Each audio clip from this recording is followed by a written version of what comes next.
Hello my dear students, welcome back with my new video. My name is Ahmed, I'm from A1 coaching. तो students कैसे आप सब, I hope बहुत ही अच्छे से होंगे और अपनी प्रिपरेशन बहुत ही अच्छे से कर रहे होंगे। तो बेटा देखो, ये एक टॉपिक था जो कि लास्ट ईयर नहीं आ रहा था, तो मैंने नहीं कराया था, प्लेलिस्ट में आपको नहीं मिला होगा, बट इसको ज़रूर से देख लेना। बच्चे अक्सर इसको क्या करते हैं, लापरवाही करते हो, नहीं देख कर जाते हैं और पेपर में आ जाता है। उनको क्या लगता है बहुत ईजी टॉपिक है, ये पेपर में नहीं आएगा या फिर ये आने वाला नहीं है, बट बहुत इंपॉर्टेंट है। लॉन्ग में कभी नहीं आता है, शॉर्ट में MCQ में अक्सर आता है, भर भर के आता है, 3 से 4 नंबर कैरी करेगा। तो थोड़ा सा ध्यान से समझ लो, ठीक है। अंडरस्टैंडिंग होनी चाहिए, समझने वाली चीज़ है, रटने वाली चीज़ इसमें बिल्कुल भी नहीं है, ठीक है। तो देखो, हम लोग ने कंज्यूमर अवेयरनेस तो पढ़ा था या कंज्यूमर प्रोटेक्शन तो पढ़ा है, जिसमें हम लोग का धोखाधड़ी हो जाती है ना, तो हम लोग कौन कौन से तरीके से बच सकते हैं वो सब तो हम लोगों ने पढ़ लिया। गवर्नमेंट ने कुछ और भी मेजर लिए, अदर कंज्यूमर प्रोटेक्शन मेजर, कुछ और मेजर भी लिए ताकि कंज्यूमर के लिए अच्छी चीज़ें हो सके, बस, ठीक है, इस तरह समझ लो। तो नंबर 1 पर है एडमिनिस्ट्रेटिव मेजर, नंबर 2 पर है टेक्निकल मेजर। तो एडमिनिस्ट्रेटिव मेजर का मतलब क्या होता है, distributing essential commodities through public distribution system is an administrative measure. बोल रहा है डिस्ट्रीब्यूटिंग एसेंशियल कमोडिटीज, मतलब जो एसेंशियल मतलब होता है ज़रूरी, जैसे आप दाल ले लो, चावल ले लो, गेहूँ ले लो, चीनी ले लो, शुगर ले लो ना, ये सारी चीज़ें ये क्या एसेंशियल है ना। अगर मतलब महंगे महंगे कपड़े, AC, पंखा नहीं रहेंगे तो हम लोग जी लेंगे, लेकिन अगर खाने की चीज़ नहीं मिलेगी तो नहीं जी पाएंगे, ठीक है।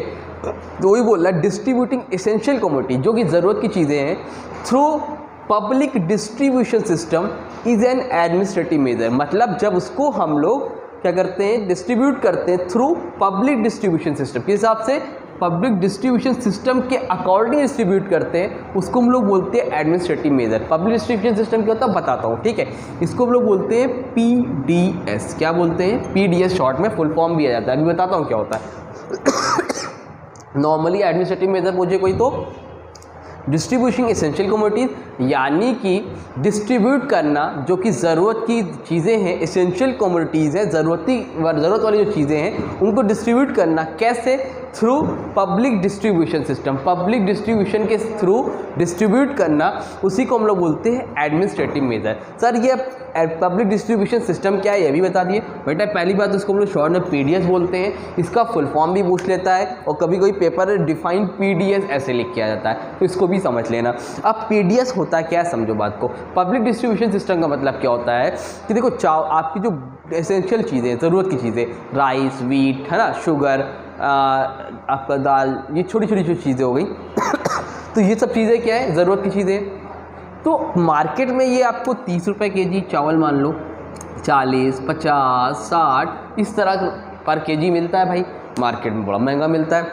तो अब गवर्नमेंट क्या करती है, अब हर आदमी, पहले समझो, हर आदमी, कॉमन मैन इसको 60 रुपये पर kg, 40 रुपीज़ पर नहीं खरीद सकता है। या कॉमन मैन समझ लो या पुअर पर्सन समझ लो, पुअर पीपल इसको नहीं खरीद सकते हैं, ईजिली खरीद ही नहीं सकते हैं, मतलब उनकी दिक्कत हो जाएगी। तो इसके लिए गवर्नमेंट क्या करती है, किसानों यानी फार्मर्स से पहले ही स्टॉक में एक प्राइस पे खरीद लेती है और उसको स्टॉक में रख लेती है। इसको हम लोग बोलते हैं बफर स्टॉक, ठीक है। क्या बोलते हैं, बफर स्टॉक। तो अपने स्टॉक में रख लेती है और उसको मार्केट से सस्ते रेट में, किससे, मार्केट से सस्ते रेट में, सस्ते के बहुत ज़्यादा सस्ते रेट में जो भी पुअर पीपल्स हैं या कॉमन पीपल्स हैं उनको डिस्ट्रीब्यूट करने का काम करती है। इसी को हम लोग क्या बोलते हैं, PDS, यानी पब्लिक डिस्ट्रीब्यूशन सिस्टम। फिर से सुन लो, गवर्नमेंट कि फार्मर्स से सस्ते रेट पे सामान को खरीद लेती है, उसके बाद उसको डिस्ट्रीब्यूट करती है।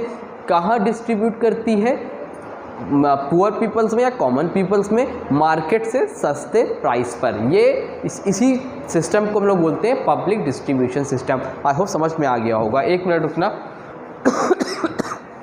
ठीक है, एक्चुअली मैं देखने गया था रिकॉर्ड हो रहा है कि नहीं हो रहा है। अभी बस इस वीडियो को मैं रिकॉर्ड कर चुका हूँ एक बार पूरा, बट ऑन ही करना भूल गया था बटन रिकॉर्डिंग का। तो अब देखो फिर से बनाना पड़ा, देख लो अंडरलाइन दिख रही होगी पहले थोड़ी थोड़ी, है ना, ठीक है। समझ में, इसको हम लोग क्या बोलते हैं, PDS, पब्लिक डिस्ट्रीब्यूशन सिस्टम। समझ में आया। तो एडमिनिस्ट्रेटिव मेजर, PDS दोनों समझ गए, आई होप। चलो आगे देखो, टेक्निकल मेजर। टेक्निकल मेजर क्या होता है सर, जो टेक्निकल मेजर का मतलब होता है कि हमारी कुछ ज़रूरत की चीज़ें होती हैं, हम लोग खाते हैं, पीते हैं ना, जैसे ये होगी, घड़ी हो गई, शर्ट हो गई, एप्पल आपने ख़रीद लिया है ना, शूज़ आपने ख़रीदे, तो बहुत सी चीज़ें होती हैं जो कंज्यूमर गुड्स होते हैं ना। तो अब उसको कैसे मेज़र करें कि वो अच्छा है कि ख़राब है, कैसे मेज़र करें, तो उसके लिए गवर्नमेंट ने कुछ चीज़ें लॉन्च करी हैं। क्या है टेक्निकल मेज़र? देखो पहले, technical measure consist of standardization. Technical measure क्या है? Consist of standardization of the product, मतलब प्रोडक्ट के को मेज़र करना, उसके स्टैंडर्ड को मेज़र करना कि वो प्रोडक्ट कैसा है, आज इस लेवल का है, इस लेवल का है, इस लेवल का है, कौन से लेवल का है। तो Indian government has established bureau of Indian standards BIS and Agmark. Government ने दो लॉन्च किए हैं साइन, एक BIS है, एक एगमार्क है। तो BIS को हम लोग बोलते हैं ब्यूरो ऑफ इंडियन स्टैंडर्ड्स और इसको हम लोग बोलते हैं एगमार्क। सर ये किसके लिए होता है ये भी बता दीजिए। देखो बेटा बता देता हूँ, BIS is for industrial and consumer goods. BIS किसके लिए होता है बेटा जी? For industrial and consumer goods के लिए होता है, इंडस्ट्रियल और कंज्यूमर गुड्स के लिए। लेकिन एगमार्क किसके लिए होता है? While Agmark is use for agriculture product. Agmark किसके लिए होता है? एग्रीकल्चरल प्रोडक्ट के लिए। समझ मेरी बात? तो ये BIS जो होता है कंज्यूमर गुड्स के लिए होता है कि ये कपड़े कैसे हैं, एक स्टैंडर्ड में लिखा रहेगा, तो आप वहाँ पे श्योर हो सकते हो कि हाँ ये प्रोडक्ट अच्छा है। अच्छा ठीक है। और एगमार्क किसके लिए होता है? एग्रीकल्चर प्रोडक्ट के लिए होता है। मैं एक चीज़ और बता दूँ आप लोगों को, BIS को पहले अर्लियर हम लोग ISI के मार्क से जानते थे। अब आप लोग को नाम सुना होगा, हेलमेट में लिखा रहता है ISI, ठीक है, तो इंडियन स्टैंडर्डाइजेशन इंस्टीट्यूट, ठीक है। तो इसको पहले जानते थे, इसका नाम BIS कर दिया, ठीक। अब देखो ये भी पूछ सकते हैं, इसलिए याद रखना। इको मार्क क्या होता है? इको मार्क आपके इकोसिस्टम से रिलेटेड है, इकोसिस्टम मतलब इन्वायरमेंट से रिलेटेड है।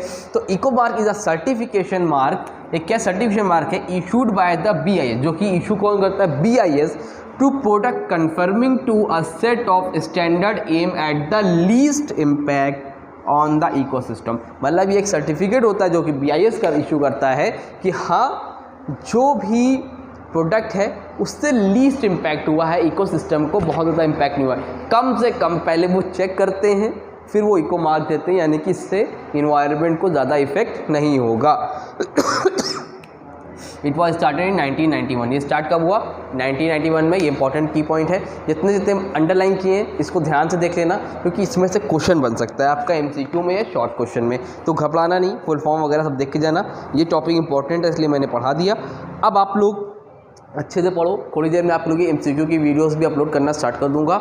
लाइव क्लासेस मैंने ली है क्योंकि मेरी तबीयत थोड़ी बेटर नहीं थी। अगर आप लोग बोलो तो मैं आके ले सकता हूँ, बट मेरे हिसाब से लाइव से बेटर तो आप लोग के लिए वन वीडियो है जो मैंने अपलोड कर रखी है। प्लेलिस्ट में जाओ, एक एक टॉपिक पढ़ाया है, बहुत डिटेल में पढ़ाया है।